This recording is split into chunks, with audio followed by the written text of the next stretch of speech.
ये जो घटना है ये सुरेश के साथ घटी थी। और ये जो घटना मैं आपको सुनाने जा रहा हूँ ये उसके हिसाब से एकदम सच्ची घटना है, क्योंकि इस घटना के बाद सुरेश की पूरी ज़िंदगी पूरी तरह से बदल गई थी। ये घटना इतनी खौफनाक थी कि जब भी वो इसे याद करता है तो आज भी वो गहरे सदमे में खो जाता है।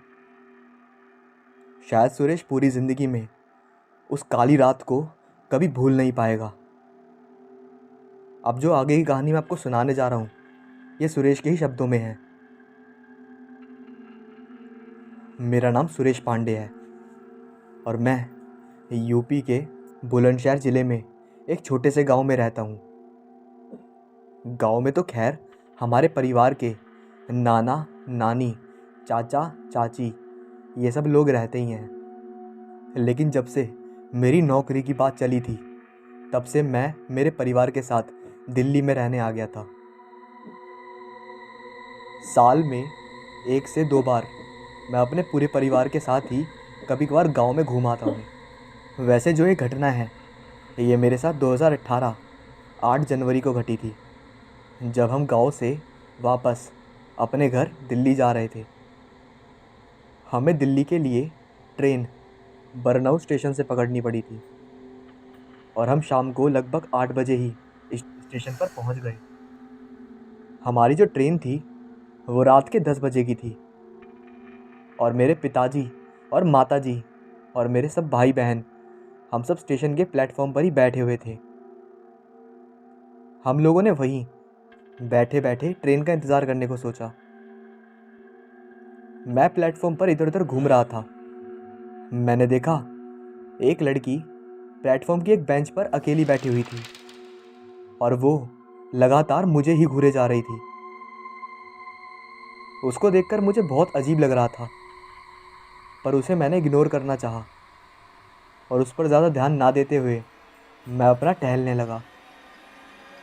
और जहाँ मेरे घर के सभी लोग वहाँ पर सिर्फ बैठे हुए थे उसी तरफ मैं भी जाने लगा। प्लेटफॉर्म पर भीड़ बहुत थी और मुझे भीड़ में काफ़ी बेचैनी भी हो रही थी, इसलिए मैंने फ़ोन पर किसी से बात करने की सोची। और तभी मुझे ऐसा लगा किसी ने मेरे कंधे पर हाथ रखा हो और हाथ बहुत ठंडा था। इसी वजह से मैं तुरंत रुककर पीछे पलटा, पर जब मैं पीछे पलटा तो मैं हैरान रह गया क्योंकि पीछे कोई भी नहीं था। मैंने सोचा इतनी भीड़ है तो जल्दबाजी में चढ़ते चढ़ते किसी ने ऐसा कर दिया होगा, लेकिन यार हाथ काफ़ी ठंडा था। लेकिन मैंने कहा चलो छोड़ो कोई दिक्कत नहीं, इसलिए मैं जाकर वहीं बैठ गया जहाँ मेरे परिवार के सभी लोग बैठे हुए थे।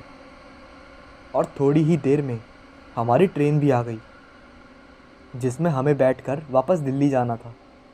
और ट्रेन के आते ही पूरे स्टेशन पे जैसे तबाही मच गई हो।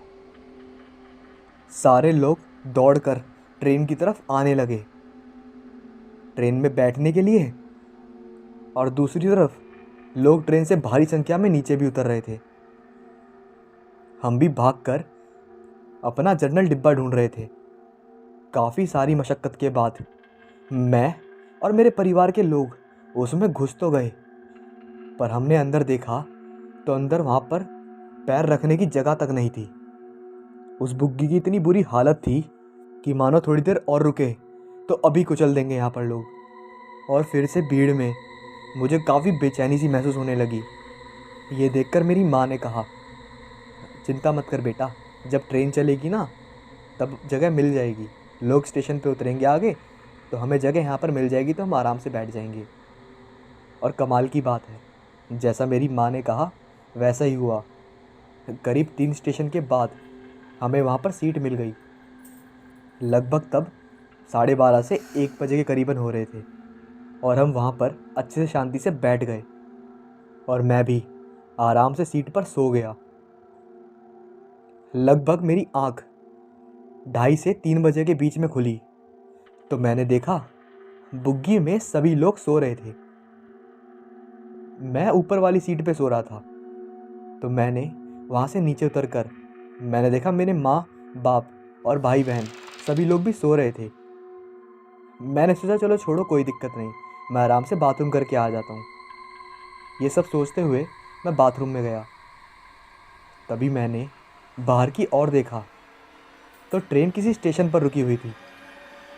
ट्रेन पर काफ़ी चहल पहल भी थी, लोग इधर उधर भाग रहे थे और बाहर हवा भी बहुत सुहानी चल रही थी। बहुत मज़ा आ रहा था। इसलिए मैंने सोचा जब तक ट्रेन रुकी हुई है थोड़ी देर बाहर घूम लेता हूँ। पर मेरी नज़र अचानक एक लड़की पर पड़ी जिसे शायद मैंने पहले कहीं देखा था। मैंने दिमाग पर जोर डाला तो समझा, अरे ये तो वही लड़की थी जिसे मैंने बरनऊ स्टेशन पर देखा था। लेकिन मैंने उसे इग्नोर कर दिया और स्टेशन पर घूमने के लिए आगे बढ़ गया। लेकिन मैंने महसूस किया कि मेरे पीछे पीछे कोई चल रहा है, जैसे मेरी पहरेदारी कर रहा हो। मैं पीछे पलटा तो देखा मेरे पीछे वो लड़की चल रही थी। पता नहीं क्यों मेरी हिम्मत नहीं हो पा रही थी कि मैं उसे टोक दूं। लेकिन थोड़ी देर में वही मुझे आवाज़ देती हुई बोली, सुनिए सुनिए, ज़रा रुकिए तो। मैं पीछे पलटा और बोला, जी। उस लड़की ने बोला, देखिए मैं स्टेशन पर अकेली हूँ और मेरे साथ कोई भी नहीं है, तो क्या आप मेरी स्टेशन से बाहर निकलने में मदद करेंगे, क्योंकि रात बहुत हो रही है और मेरे को लगता है कि आसपास छिछोरे बहुत घूम रहे हैं। तो आप प्लीज़ मेरी मदद कर दीजिए। मैं आपको पहले स्टेशन से देख रही हूँ, आप सही लगे इसलिए मैंने आपको बताया। उसकी बातें बड़ी अजीब थीं, लेकिन फिर भी मन में सोचने लगा कि कहीं ये ट्रेन चली ना जाए। लेकिन जब मैंने आसपास नज़र दौड़ाई तो देखा कि काफ़ी सारे लोग और भी स्टेशन से बाहर घूम रहे थे। तो इंसानियत के नाते मैंने सोचा कि क्यों ना इस लड़की की मदद कर दी जाए। तो मैंने उसे जवाब दिया, हाँ चलो छोड़ दूँगा, क्योंकि मैंने सोचा कि अभी टाइम मेरे ख्याल से बहुत है। तो मैंने ज़्यादा देर नहीं लगाई और मैंने उस लड़की की मदद करने के बारे में सोचा। इतना बोलने के बाद हम स्टेशन से बाहर की ओर जाने लगे। लेकिन सच बताऊं तो मुझे भी स्टेशन पर डर लग रहा था। फिर भी मैंने उस लड़की को बाहर तक छोड़ने आ गया। मैं सोच भी ये रहा था कि चलो इसी बहाने इससे दोस्ती भी हो जाएगी, क्योंकि इसको मैंने बरनऊ स्टेशन पर देखा था। तभी से ये मुझे बहुत अच्छी लग रही थी। मैं आगे आगे चल रहा था और वो मेरे पीछे पीछे चल रही थी। तभी उस लड़की ने मेरे कंधे पर हाथ रख दिया। मैं सच बताऊं, मुझे ऐसा लगा मेरी जान चली जाएगी, क्योंकि उस लड़की के हाथ इतने ठंडे थे और ये ही सही हाथ मुझे बरनऊ स्टेशन पर महसूस हुए थे। मतलब ये वही लड़की थी।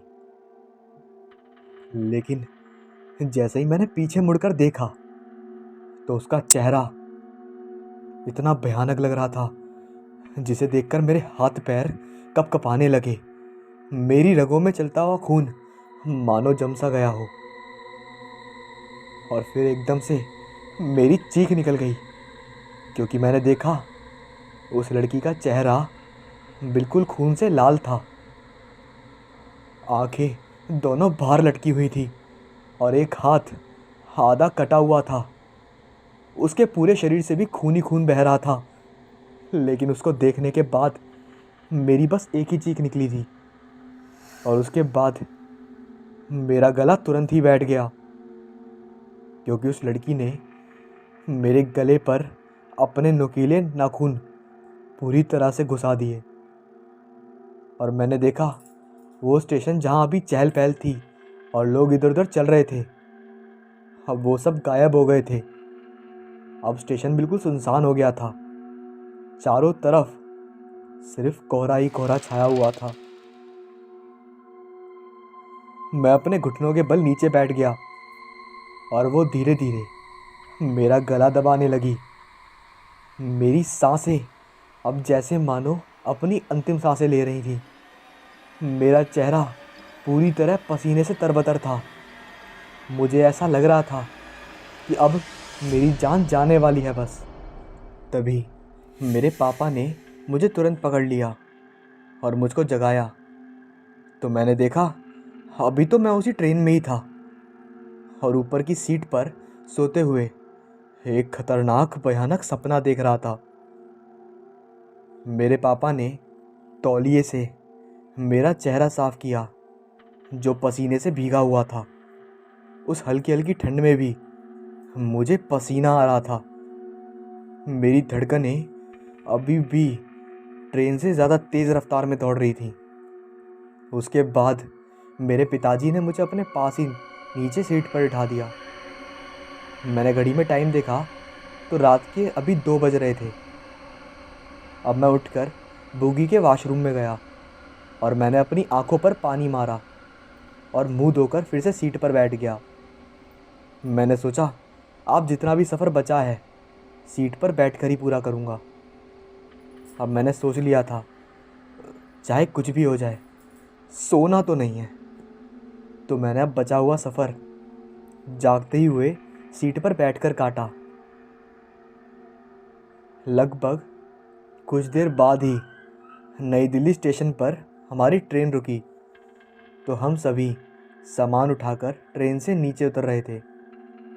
तब मेरी नज़र सामने वाली सीट पर पड़ी तो मैंने देखा कि वो लड़की भी वहाँ पर उतर रही थी, वो भी अपना सामान लेकर, जिसको मैंने बरनऊ स्टेशन पर देखा था और रात में सपने में भी देखा था।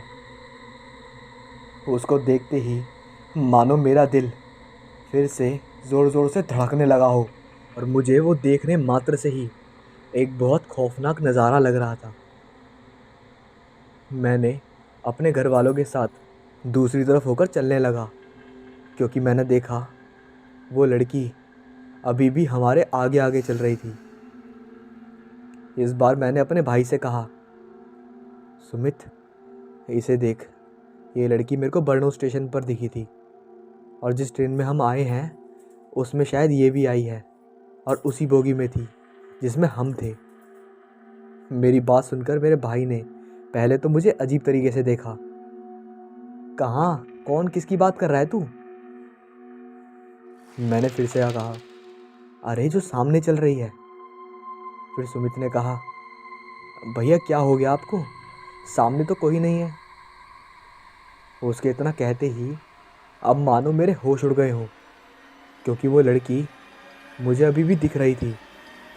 और चौंकने की बात तो ये थी कि मेरे अलावा किसी और को नहीं दिख रही थी। लेकिन थोड़ी देर में मेरे पापा ने वहाँ पर कैब वाले को कॉल करके बुला लिया और हम कैब में बैठकर अपने दिल्ली वाले घर पहुँचे। घर पहुँचकर हमने थोड़ी साफ़ सफाई करी क्योंकि हमारा घर लगभग 2 महीने से बंद पड़ा था। साफ़ सफाई के बाद खाना वाना बनाकर हम सब आराम करने लगे और मैं भी अपने कमरे में जाकर लेट गया। और थोड़ी देर में मेरी आँख भी लग गई और तभी मुझे नींद में ही ऐसा महसूस हो रहा था कि मेरे बेड पर कोई और भी लेटा है और वो बहुत ज़ोर ज़ोर से सांसें ले रहा है और उसने एक हाथ मेरे ऊपर भी रखा है। मैंने तुरंत आंखें खोली तो मानो मेरे होश उड़ गए और उसके साथ ही मेरे मुंह से बहुत ज़ोर से चीखने की आवाज़ निकली और मैं बेड से कूदकर तुरंत बाहर की ओर भागा। मैं रोता चीखता चिल्लाता हुआ बाहर भाग रहा था। बाहर मेरे पापा क्यारी में साफ़ सफाई कर रहे थे। उन्होंने मुझे इस हालत में देखा तो तुरंत आकर मुझे पकड़ लिया। पापा मुझसे पूछ रहे थे, क्या हुआ सुरेश, क्या हुआ? लेकिन मेरे मुंह से ये मानो आवाज़ ही नहीं निकल रही हो। मैं इतना डरा हुआ था कि मैं कुछ बोल भी नहीं पा रहा था और मेरी चीख की वजह से वहाँ पर सारे लोग घर के इकट्ठे हो गए थे।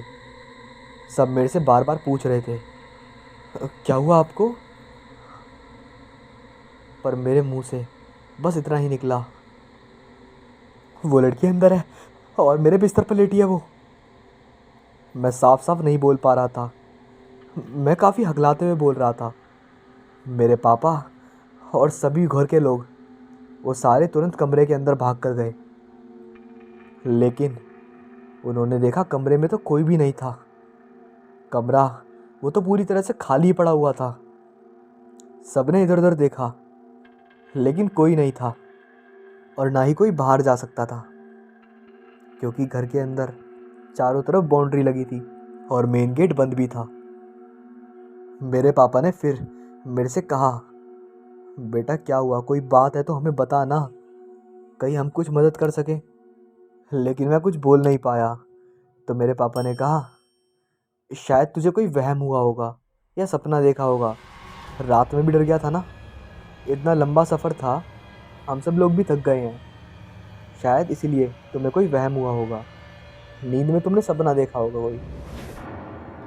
मम्मी पापा भाई बहन सब यही कह रहे थे कि सुरेश, तुमने कोई सपना देखा होगा।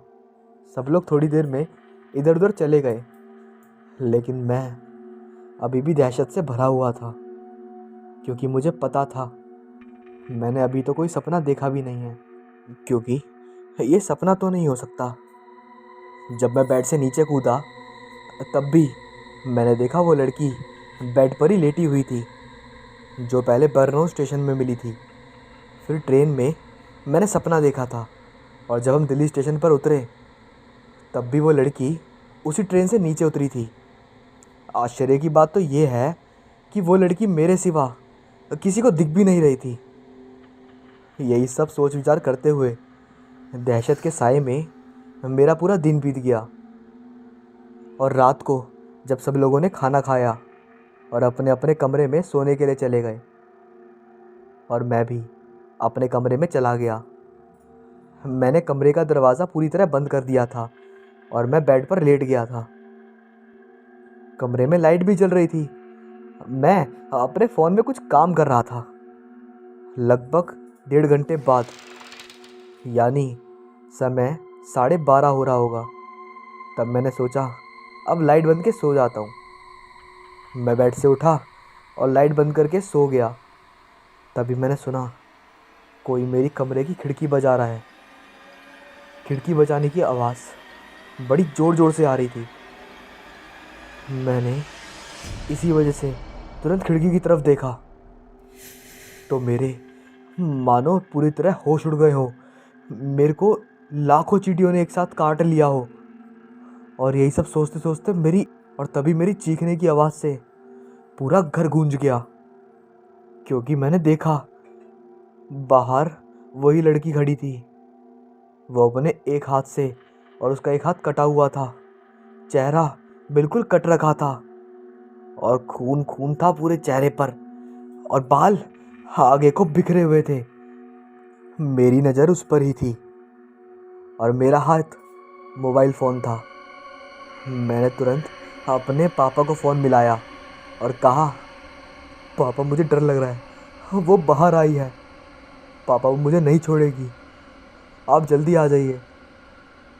मैंने इतना बोला ही था, और मेरे पापा ने भी बिल्कुल भी देरी नहीं करी, और वो भागते हुए मेरे कमरे में आए। खोलो दरवाज़ा मुकेश। मैंने भी तुरंत दरवाज़ा खोल दिया और डरा सहम हुआ सा पापा से गले में लिपट गया। मेरे पापा ने कहा, कोई तो नहीं है यार यहाँ, तुम्हें हो क्या गया है सुरेश? मैंने फिर पापा से कहा, पापा बाहर देखो एक बार खिड़की की तरफ। और मेरे पापा ने जैसे ही खिड़की की तरफ देखा, तो उन्हें वहाँ कोई नज़र नहीं आया। और मैं भी उस समय पापा के साथ ही खड़ा था, और वो मुझे साफ साफ दिख रही थी। लेकिन बड़ी शॉकिंग की बात थी, क्योंकि जब मैं कमरे के अंदर था, तब वो मुझे बड़ी विचित्र हालत में दिख रही थी। उसका हाथ कटा हुआ था, खून से तरबतर थी, लेकिन बाहर बिल्कुल सही और बिल्कुल ठीक ठाक खड़ी हुई, अपनी डरावनी मुस्कान लिए मुझे देख रही थी। तभी मैंने अपने पापा से कहा, पापा ये मार देगी मुझे, पापा ये मुझे ज़िंदा नहीं छोड़ेगी। पर मेरे पापा ने मुझे समझाते हुए कहा, बेटा कोई तो नहीं है इधर, तुझे हो क्या गया है? मुझे तो नहीं दिख रही।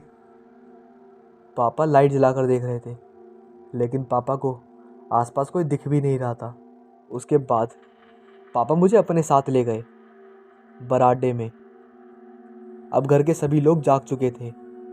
मम्मी, पापा, भाई बहन सब लोग थे वहाँ पर मेरे साथ बरामदे में। लेकिन मैं ज़ोर ज़ोर से रो रहा था, बस एक ही बात कह रहा था, वो मुझे मार देगी, वो मुझे नहीं छोड़ेगी। घर के सब लोग मेरे पास ही बैठे हुए थे और सब मुझे समझाते हुए कह रहे थे, कोई तो नहीं है, यहाँ कौन है? सुरेश, तुझे तुझे कौन मारेगा? बेटा, तुझे किससे डर लग रहा है? हमारे होते हुए तो कोई मार सकता है और कुछ नहीं होगा तुझे, घबरा मत। उसके बाद सबने बरामदे में एक चारपाई रखी हुई थी, सबने मुझे उसी पर लिटा दिया। लेकिन वो लड़की अभी भी मेरे सिरहाने के सामने ही खड़ी हुई थी और मुझे वो बहुत ही डरावनी मुस्कान के साथ देख रही थी। उसकी मुस्कान से ही मेरे पूरे शरीर में दहशत सी फैल गई और मैं अपनी मम्मी पापा को ये सब बताने लगा, ये देखो ये खड़ी है। लेकिन किसी को मेरी बात पर यकीन नहीं हो रहा था, क्योंकि वो और किसी को वहाँ पर दिख नहीं रही थी और सब सही कह रहे थे अपने हिसाब से। लेकिन तभी मेरे घर वाले कह रहे, किस चीज़ से डर रहा है तू सुरेश? मेरे को समझ में नहीं आ रहा। हमें ऐसा लग रहा है कि तू ज़रूर कोई वहम पाल रखा है तूने, जिसकी वजह से तेरे को डर लग रहा है। पर अभी तक जो लड़की मेरे सिरहाने के पास खड़ी थी, अब वो मेरे सीने पर आकर बैठ गई और अपने लंबे लंबे नाखून मेरे गले में घुसाने लगी। अब मेरे चीखने चिल्लाने की आवाज़ बहुत तेज़ हो चुकी थी। मेरे गले से बहता खून देखकर घर वाले बहुत डर गए थे और मेरी मम्मी भी रोने लगी थी और पूरे घर में दहशत का माहौल फैल गया था। लेकिन मेरे पापा ने शायद किसी को भेज दिया था घर से। थोड़ा दूर एक तांत्रिक बाबा रहते थे जो भूत प्रेत में थोड़ा रुचि रखते थे और ऐसी चीज़ों को जानते भी थे। वो एक तरह से सिद्ध बाबा थे जिन्होंने काफ़ी भूत प्रेतों को भगाया था हमारे मोहल्ले से। जिसके अंदर भी भूत प्रेत आता था या फिर कोई भी दिक्कत होती थी तो सबसे पहले बाबा बाबा के पास जाके मिलता था। हमारे पड़ोस के एक भैया बाबा को लेकर आए। उस समय बाबा ने जब भैया के मुंह से ये वाली बातें सुनी कि ये सब मेरे साथ हो रहा है, तो वो भागते हुए हमारे घर पर आए और सीधा बरामदे में आ गए। उनको देखते ही सभी घर वाले रोने लगे और बाबा ने बरामदे में आते ही कदम रखने से पहले ही कह दिया, सब दूर हट जाओ, इस लड़के के पास अभी कोई मत खड़े रहना, सब दूर हो जाओ। बाबा ने मेरे ऊपर गंगा जल छिड़क दिया और ये तो पता नहीं। और उसके बाद बाबा ज़ोर ज़ोर से मंत्र पढ़ने लगे। बाबा मंत्र पढ़ रहे थे, लेकिन मुझे ऐसा लग रहा था मैं अब बस अपने आप को त्यागने वाला हूँ। और धीरे धीरे मेरे आंखों के आगे धुंधलापन छाने लगा और उसके बाद मेरी आंखों के सामने जो धुंधलापन था उससे मुझे ऐसा लग रहा था कि मेरे अंदर कोई प्रवेश कर रहा है और मैं बड़बड़ाए जा रहा था। मेरे मुंह से अपने आप आवाज़ निकल रही थी, ये मुझे पसंद आ गया है और मैं भी इसे पसंद हूँ, इसीलिए मैं इसको लेकर जाऊंगी। बाबा ने मंत्र पढ़ते पढ़ते जोर से कहा, कौन है तू? कहाँ से आई है? शायद वो मेरे अंदर प्रवेश कर चुकी थी, इसलिए मेरे मुंह से अपने आप आवाज़ें निकल रही थी और जो मैं नहीं बोलना चाहता था वो भी मैं बोल रहा था। इसको मैंने देखा है और ये मुझे पसंद आ गया है और मैं इसको पसंद आ गई हूँ, इसलिए अब ये सिर्फ मेरा है और मैं इसको लेकर जाऊँगी। बाबा भी शायद समझ चुके थे कि ये क्या और क्यों है, इसलिए बाबा ने कहा, अच्छा तू डायन है, अभी बताते हैं, रुक। फिर बाबा ने मेरे पापा को कहा, यहाँ आग जलाने की व्यवस्था करो तुरंत, बिल्कुल जल्दी। पापा ने लकड़ियाँ वगैरह इकट्ठा करी और तुरंत वहाँ पर आग जला दी। बरामदे में बाबा ने एक लोहे की सरिया को जलाकर बिल्कुल लाल कर दिया और कहा, तू अभी इसे प्यार से छोड़कर चली जा, वरना तुझे इसी अग्नि से भस्म कर देंगे। लेकिन मेरे मुंह से बड़ी भयानक आवाज़ निकल रही थी। वो कह रही थी, चाहे कुछ भी हो जाए, मैं इसका बिना लिए नहीं जाऊंगी, क्योंकि क्योंकि ये मेरे को पसंद आ गया है, और तू दूर हट जा हमारे बीच में से। उसकी बात सुनकर बाबा ने कहा, चल ठीक है।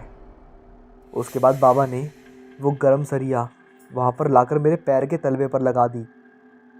मुझे उस गरम सरिया का असर कुछ भी नहीं हो रहा था।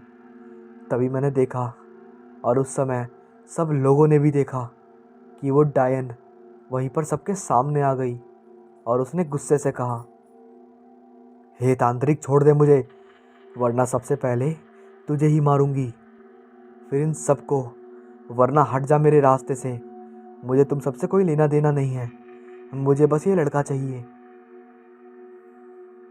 फिर बाबा ने कहा, अभी मैं तुझे इसी में भस्म कर दूंगा, नहीं तो अभी भाग जा यहाँ से और कभी लौट कर मत आना। बाबा ने इतना कहा और मंत्र पढ़े और अग्नि में कुछ डालने लगे। तभी उसके रोने चीखने की आवाज़ बढ़ गई और उसके भागते हुए अब सब लोग देख रहे थे। उसके बाद बाबा ने बताया कि वो एक डायन थी, आरती नाम की। बाबा ने फिर अपनी बात जारी रखते हुए कहा, पहले वो रेलवे स्टेशन पर चाय समोसे बेचा करती थी, पर एक दिन वो लड़का जिसको वो बहुत पसंद करती थी, उस लड़के ने आरती को मार दिया। उसने उसके चेहरे को ब्लेड से पूरी तरह से काट दिया और उसका एक हाथ काटकर उसके पूरे शरीर में चाकू से जख्म करके मार दिया, और तड़पते हुए आरती ने अपनी जान दे दी थी। बाबा उसे देखते ही उसकी सारी कहानी समझ गए थे, बस उसके मुंह से ही सुनना चाह रहे थे। बाबा ने फिर कहा, सुरेश ने इसको देखा होगा और इसे वो अच्छी भी लगी होगी, और उसे भी सुरेश पसंद आ गया। अगर तुम लोग थोड़ा और देर कर देते मुझे बुलाने में, तो शायद आज ये सुरेश तुम्हारे बीच नहीं होता और इसे अपनी जान गंवानी पड़ती। ये उसे अपने साथ ले जाती। उसके बाद बाबा ने मंत्र पढ़कर ताबीज़ बनाई और मेरे गले में डाल दी और एक हाथ में भी बांध दिया। फिर मुझसे कहा, आज के बाद तुम्हारे साथ ऐसा कुछ भी नहीं होगा। इतना कहकर बाबा वहाँ से चले तो गए, लेकिन मेरी दहशत आज भी उस रात की कम नहीं हुई और मैंने उसके बाद से कभी भी ट्रेन में सफ़र करना छोड़ दिया। इस कहानी को काफ़ी समय हो गया है, लेकिन आज भी मेरे को याद करते ही रोंगटे खड़े हो जाते हैं।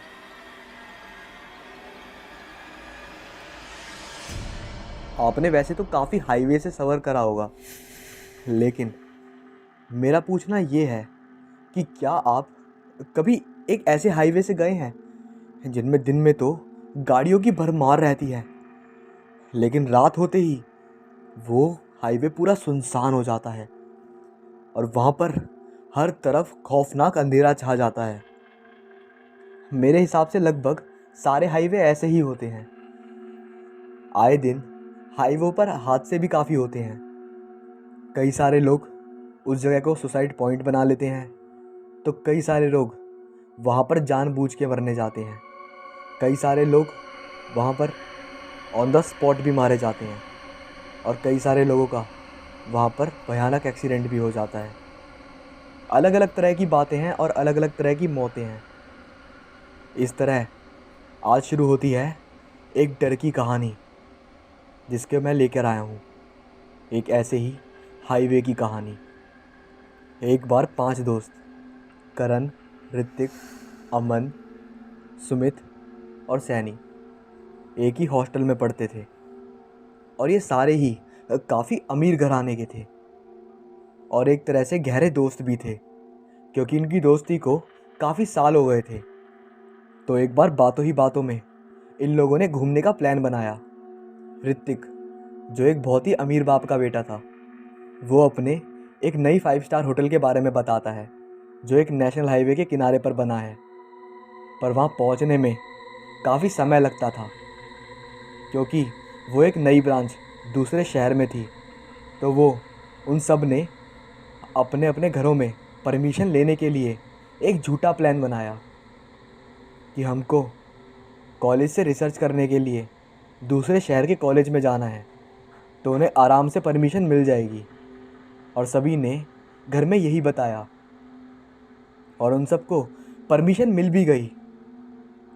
और उसके बाद सब ने मिलकर रात को 11 बजे वहाँ से निकलने का प्लान बनाया। ऋतिक और उसके सारे दोस्त उसकी लग्जरी गाड़ी में बैठकर आराम से निकल जाते हैं और काफ़ी मस्ती करते हुए जाते हैं।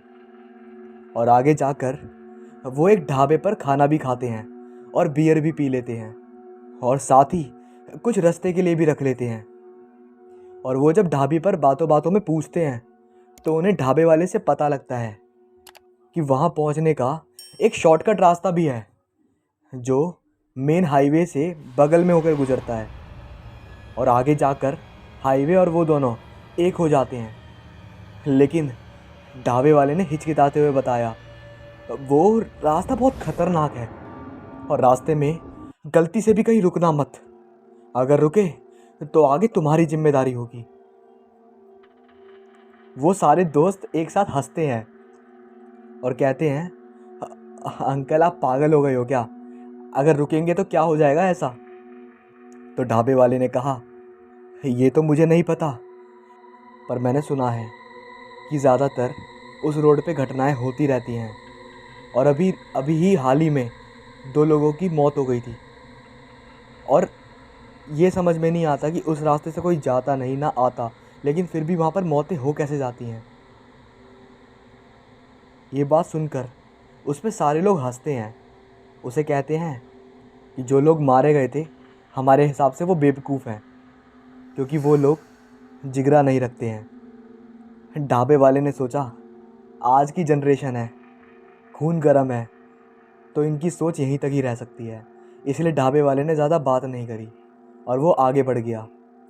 और वो सारे दोस्त भी अपनी गाड़ी में बैठकर हंसते गाते हुए उस रास्ते की ओर निकल पड़े और ढाबे वाले की बातों को भुलाकर गाड़ी से उतरकर वहाँ पर बियर पीने लगे। वहाँ एक बोर्ड था जिस हाईवे तक की दूरी 5 किलोमीटर थी।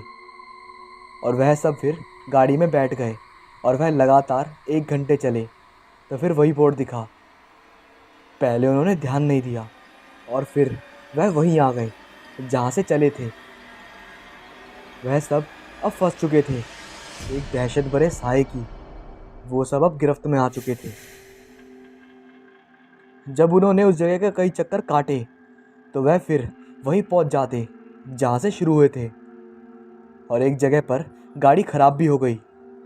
सुमित जो गाड़ी चला रहा था वह गाड़ी चेक करने के लिए उतर गया और उसने बोनेट खोला तो उसे बोनेट में कुछ भी खराबी नहीं दिखी। पर ना जाने उसके दिमाग को क्या हुआ, उसे इस जंगल में मजाक करने की सूझी तो वह एक पेड़ के पीछे छुप गया।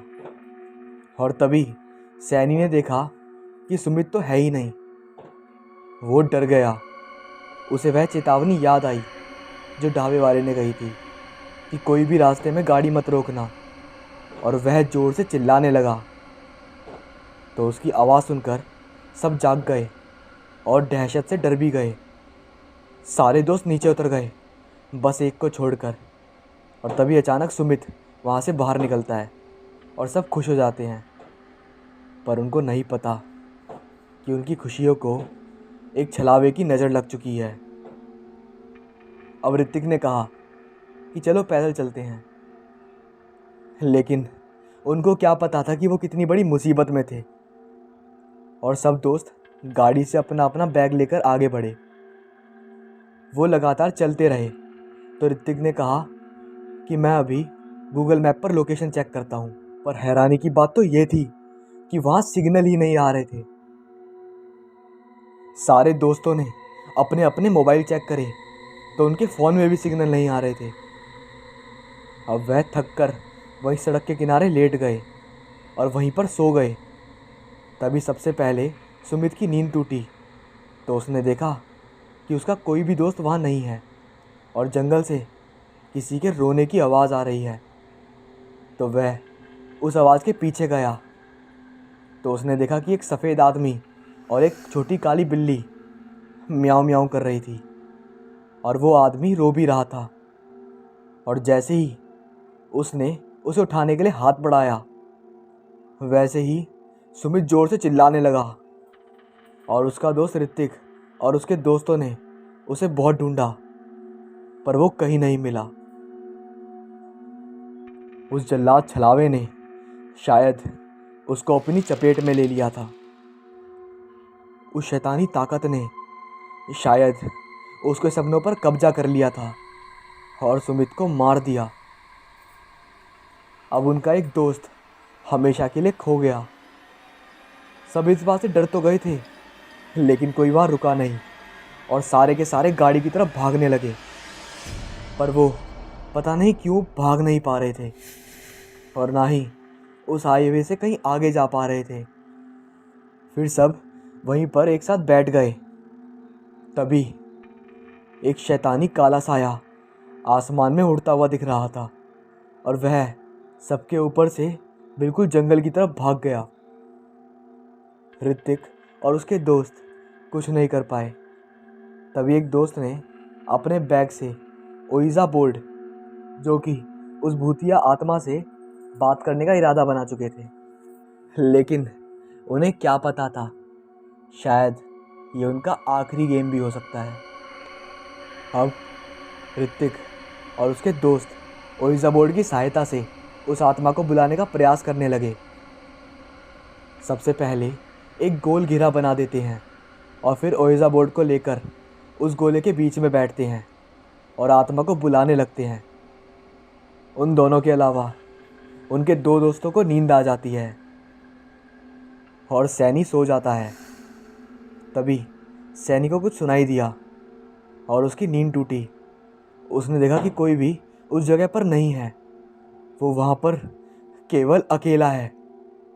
और तभी एक ज़ोरदार चीख ऋतिक को सुनाई देती है।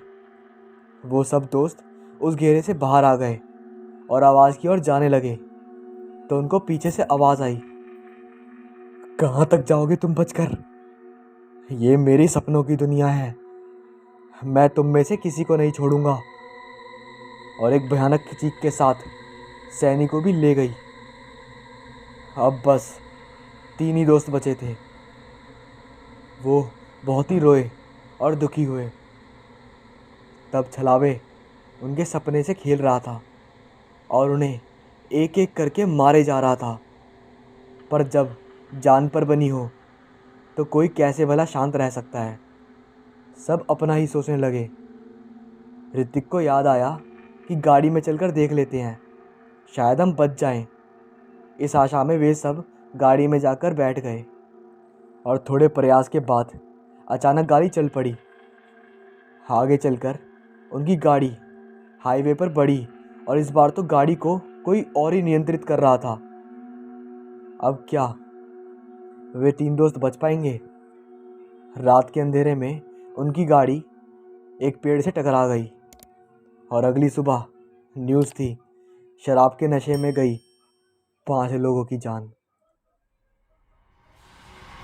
सुबह ऋतिक कॉलेज के लिए निकला पर उसके मन में कल रात का सपना घूम रहा था।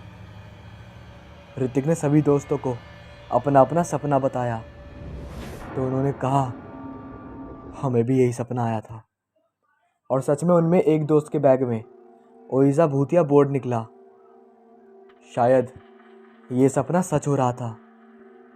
वे उस दिन मनोवैज्ञानिक गौरव के पास गए और उनको सब कुछ बता दिया तो उन्होंने उनको हिप्नोटाइज यानी वशीकरण करके उनसे सवाल जवाल पूछे कि तुम वहाँ कब गए थे। ऋतिक ने कहा, मैं कल रात अपने दोस्तों के साथ वहाँ गया था। गौरव ने कहा, तुम सब वहाँ कहाँ जा रहे थे, किस काम से? ऋतिक ने कहा, मैं अपने 5 स्टार होटल जा रहा था, वहाँ पर घूमने। गौरव ने कहा, तुमने वहाँ क्या देखा जहाँ तुम रुके। ऋतिक ने कहा, एक शैतानी छलावा जो हाईवे पर सबका शिकार करता है। गौरव ने कहा, पर तुम कैसे बच गए उससे? ऋतिक ने कहा, क्योंकि हम सपने में थे और वह सपनों पर कब्जा करता है। और ऋतिक सामान्य हो गया। ऋतिक ने कहा, सर क्या सिर्फ सपना है हकीकत? गौरव ने कहा, ये सच है, पर तुम्हें पूर्वाभास हुआ जिससे तुम सचेत हो गए। ऋतिक ने कहा, सर हम उस हाईवे को उस रूह से कैसे मुक्त करें? गौरव ने कहा, इसके लिए तुमको फिर अपने दोस्तों के साथ सपनों में जाना होगा और उस रूह को ख़त्म करने का इरादा करना होगा। उस रूह को ख़त्म करना इतना आसान नहीं होगा। ऋतिक ने कहा, सर क्या आप हमें उस रूह के बारे में कुछ और बता सकते हैं? गौरव ने कहा, हाँ, एक बार मैं भी उस हाईवे से गया था, लेकिन मुझे उस हाईवे पर ऐसा एहसास हो रहा था कि यहाँ कुछ तो गलत है। तब मैंने मोबाइल पर ऊर्जा के विषय में पढ़ा और मैं इस विषय पर इतना ही जानता हूँ। तुमको मेरे सीनियर डॉक्टर गगन इस बारे में अच्छे से बता सकते हैं। ऋतिक ने कहा, ओके सर, आप उनका एड्रेस दे दीजिए। ऋतिक डॉक्टर गगन को फ़ोन करता है। डॉक्टर गगन कहते हैं, हेलो, आई एम डॉक्टर गगन। ऋतिक कहता है, सर मुझे अपने सपने के बारे में आपको कुछ बताना था और मुझे इस समस्या से बाहर निकलना है। आप प्लीज़ मेरी हेल्प कीजिए। डॉक्टर गगन कहते हैं, इसके लिए हमें उस हाईवे पर खोजबीन करनी होगी। वहीं कुछ सबूत या जानकारी मिलेगी। मैं तुरंत ही अपनी टीम के साथ वहाँ आ रहा हूँ। तब तक तुम वहीं गौरव के पास रहो। ऋतिक ने कहा, जी सर, हम यहीं हैं। ऋतिक अपने सभी दोस्तों व डॉक्टर गौरव के साथ हाईवे पर गए और उस गुत्थी को सुलझाने में जुट गए। डॉक्टर गगन कुछ जांच कर रहे थे, तभी उनकी नज़र एक हाईवे पर गई जो पूरी तरह वीरान हो चुकी थी और हाईवे के किनारे जंगल के नज़दीक बनी थी। उसे देखकर लग रहा था कि हवेली काफ़ी वीरान है और पुरानी है। डॉक्टर गौरव अपने साथियों और ऋतिक के दोस्तों को बुलाते हैं और वह उनको हवेली में चलने के लिए कहते हैं। उसके सभी दोस्त और वो उस डरावनी हवेली की तरफ देखते हैं तो ऋतिक को हवेली की छत पर एक शैतानी साया दिखाई देता है जो उसी की तरफ देख रहा था। उसे देखते ही वो डर जाता है। अब डॉक्टर गौरव और सभी लोग उस हवेली की तरफ बढ़ते हैं और एक काला लकड़ी का दरवाज़ा अचानक से खुलता है और वे सब हवेली के अंदर चले जाते हैं और वे देखते हैं कि हवेली को देखने में एकदम ऐसी लग रही है जैसे मानो कई वर्षों से यहाँ कोई आया ना हो। अब थोड़ी ही देर में रात होने वाली थी तो वह सभी अपना खाना खाकर सो जाते हैं। तभी डॉक्टर गौरव कहते हैं कि इस हवेली में कोई भी गलती से भी मत सोना, नहीं तो वो शैतानी रूह हमारे सपनों पर कब्जा करके हमें मार डालेगी। धीरे धीरे रात गुजरने लगी। वो सब आपस में बात करते हुए बिता रहे थे। तभी बाहर किसी के चीखने की आवाज़ सुनाई देती है। डॉक्टर गौरव के साथी बाहर देखने लगते हैं पर उन्हें कुछ नहीं दिखता। तभी हवेली के छत पर किसी के चलने की आवाज़ आती है। इस बार सबके सब डर जाते हैं पर ऋतिक के दिमाग में कुछ और ही चल रहा था। वो सीढ़ियों पर भागते हुए जाता है और उसे आवाज़ सुनाई देती है जैसे कोई उसे बुला रहा हो और वह उस आवाज़ की ओर आकर्षित हो जाता है। पर तभी डॉक्टर गौरव वहाँ पहुँच जाते हैं और ऋतिक को दरवाज़ा खोलने से पहले ही रोक लेते हैं। अब ऋतिक की तंद्रा भंग हो गई है। ऋतिक कहता है, डॉक्टर गौरव, आप यहाँ क्या कर रहे हैं? डॉक्टर गौरव कहता है, क्या क्या मैं तुमसे पूछ सकता हूँ कि तुम यहाँ क्या कर रहे हो इस कमरे के बाहर? तुमको पता है क्या करने वाले थे? ऋतिक कहता है, नहीं, मैं तो आराम से आपकी बात सुन रहा था। तभी मेरे को किसी ने आवाज़ दी और पता नहीं क्या हुआ कि मैं यहाँ पहुँच गया। डॉक्टर गौरव ने कहा, तुम एक बहुत बड़ी गलती करने जा रहे थे। तुम उस राक्षस को मुक्त करने जा रहे थे। वो तो मैंने तुम्हें रोक लिया, वरना आज वो बाहर होता और हम सब मारे जाते। तभी एक भयानक हंसी पूरे हॉल में गूंज जाती है।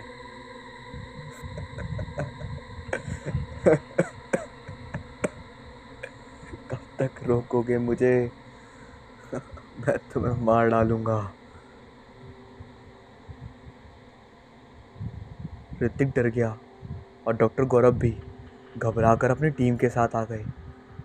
ऋतिक ने कहा, सर, आपने वो हंसी सुनी?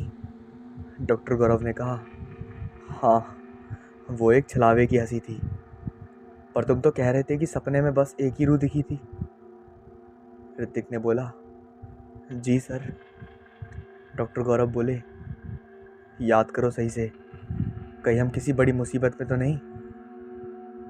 ऋतिक ने कहा, सर, सपने में हम सबके सामने एक ही परछाई आई थी, और हाँ, एक हमारे ऊपर से भी उड़ के गई थी। डॉक्टर गौरव कह रहे हैं, क्या? इतनी ज़रूरी बात तुम हमें बताना भूल गए? जल्दी यहाँ से निकलो, वरना हम सब मारे जाएंगे। ऋतिक ने कहा, सर, पर हमारे साथ है तो आप? डॉक्टर गौरव ने कहा, हम तो अभी सर्वे करने आए थे। ये जगह बहुत खतरनाक है और हम अभी पूरी तरह तैयार नहीं हैं। ये सब सुनकर वो अपनी गाड़ियों से गगन के ऑफिस के लिए निकलते हैं। अगले दिन ऑफिस में बैठकर वह बातें करते हैं तो डॉक्टर गौरव कहते हैं कि ऋतिक, उस आत्मा ने सबसे पहले तुमसे संपर्क किया था ना? तुमको ही सपनों की दुनिया में लेकर गई थी ना वो? ऋतिक ने कहा, नहीं, जिसको लेके गई थी वो भी इस दुनिया में नहीं रहा। डॉक्टर गौरव ने कहा, अब तुम्हें ही उसे हराना होगा, और वो भी सपनों की दुनिया में जाकर। ऋतिक ने कहा, सर, लेकिन मैं तो बहुत डर गया हूँ, अब मैं ये नहीं कर पाऊँगा। डॉक्टर गौरव ने कहा, अगर तुम अपने दोस्तों को बचाना चाहते हो तो तुमको ये करना ही होगा। तुम अपने दिल से डर को निकाल फेंको, बस तुम ही ये कर सकते हो। ऋतिक ने कहा, ठीक है सर। डॉक्टर गौरव ने कहा, हमको आज शाम फिर वहीं जाना होगा, उसी भूतिया खंडर में। ऋतिक ने कहा, लेकिन सर, हम यहाँ से नहीं जा सकते क्या? डॉक्टर गौरव ने कहा, नहीं, हमको ये काम वहीं करना होगा, तभी वह आत्मा तुमसे जुड़ पाएगी और तुमको तुम्हारे दोस्तों से बात करनी पड़ेगी। वो एक डॉक्टर है और साथ में एक गेस्ट हॉन्टर भी। उनका नाम है डॉक्टर राहुल। मैंने उनको बुला लिया है। ऋतिक ने कहा, ओके सर। तभी डॉक्टर राहुल वहाँ आ जाते हैं। हेलो मिस्टर गौरव। हाँ, आइए डॉक्टर राहुल, कैसे हो आप? बस दुआ है आपकी। डॉक्टर गौरव ने कहा, सर, ये ऋतिक है और इसके साथ सब अभी तक जो हुआ है वो सब मैंने आपको बता दिया है। डॉक्टर राहुल कहते हैं, ये सच है, मैं भी उस सपने में जा चुका हूँ पर कुछ नहीं कर पाया। शायद ये तुम्हारे हाथों से होना था। मैं तुम्हारी हर तरह से मदद और रक्षा करूँगा, पर सपने में तुम्हें ये काम खुद ही करना होगा। डॉक्टर राहुल ने कहा, ये लो, ये रुद्राक्ष पहन लो। ये त्रिमुखी रुद्राक्ष है, ये अग्नि का प्रतीक है। ये त्रिशक्ति त्रिदेव महादेव के रूप में हमेशा तुम्हारे साथ रहेगी और तुम्हारी रक्षा करेगा। जैसा इसका नाम है वैसे इसका काम है।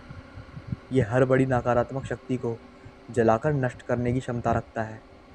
ये सबसे शक्तिशाली रुद्राक्ष है। अब सब फिर से एक बार उस भूतिया हाईवे पर आ जाते हैं और आगे पैदल उस भूतिया हवेली में प्रवेश करते हैं और पूरी तैयारी के साथ डॉक्टर राहुल बिल्कुल अलग नज़र आ रहे थे। एक पीली धोती, एक नारंगी कुर्ता, रुद्राक्ष की माला गले में और हाथ में एक गंगाजल का कैन। अब कमरे के बीच रोहन को लिटाया और डॉक्टर राहुल कुछ मंत्र पढ़ रहे हैं और बीच बीच में गंगा जल की छींटे भी मार रहे हैं। और तभी ऋतिक को नींद आ जाती है। ऋतिक सपनों की दुनिया में जा चुका था। सपने में ऋतिक अकेला है। उसी कमरे में एक सीन चल रहा है। उसकी आंखों के सामने एक पति पत्नी उस कमरे में है और अगले ही पल वह हाईवे पर था। कुछ लुटेरे दो पति पत्नी को लूट रहे थे और उन्होंने हाईवे पर उनको बंधक बनाकर मार दिया और उस हवेली के बाहर दबा दिया। और अचानक ऋतिक को लगा कि कोई उसके पीछे से गुजरा। वह एक आत्मा थी जो ऋतिक को घूर रही थी पर कुछ कर नहीं पा रही थी। और अगले ही क्षण एक और चुड़ैल वहाँ पर आई और ऋतिक को सूंघने लगी। ऋतिक को डर था पर वह आत्मा भी डर रही थी रुद्राक्ष से। पर तभी आसपास की चीज़ें हवा में थी और ऋतिक पर वह सब टकराने लगी। ऋतिक गिर गया। ऋतिक जैसे ही उठा उसे लगा कि उसके गले में कोई सांप है और उसने सपने में उस रुद्राक्ष को फेंक दिया। और तभी चुड़ैल हंसने लगी और तुरंत एक जोरदार वार हुआ ऋतिक पर। ऋतिक का शरीर नींद में हिलने लगा और डॉक्टर राहुल समझ गए कि चुड़ैल ने इसके साथ छलावा किया है। वो ऋतिक को पूरी तरह जख्मी कर चुकी थी पर सांसें बची थीं। डॉक्टर राहुल को ये आशा ना थी पर उन्होंने भी समझदारी दिखाई और अपनी माला ऋतिक के हाथ में पकड़ा दी। उधर सपने में वो माला उस तक पहुंच गई और दोनों आत्माओं का सफाया ऋतिक ने कर दिया और तीन मुखी रुद्राक्ष को ढूंढकर उसे सपने में हवेली के बाहर रख दिया, जिससे अग्नि रुद्राक्ष के संपर्क में आते ही वह दोनों रूह प्रेत योनि से मुक्त हो गए। डॉक्टर राहुल और डॉक्टर वासु की मित्रता भी बढ़ गई। ऋतिक और उसके दोस्त अब दिन के समय अपने होटल पर गए और खूब मस्ती की। उस दिन से फिर कभी वो हाईवे पर कोई मौत ना हुई और ऋतिक ने कभी रात को हाईवे का सफ़र ना किया।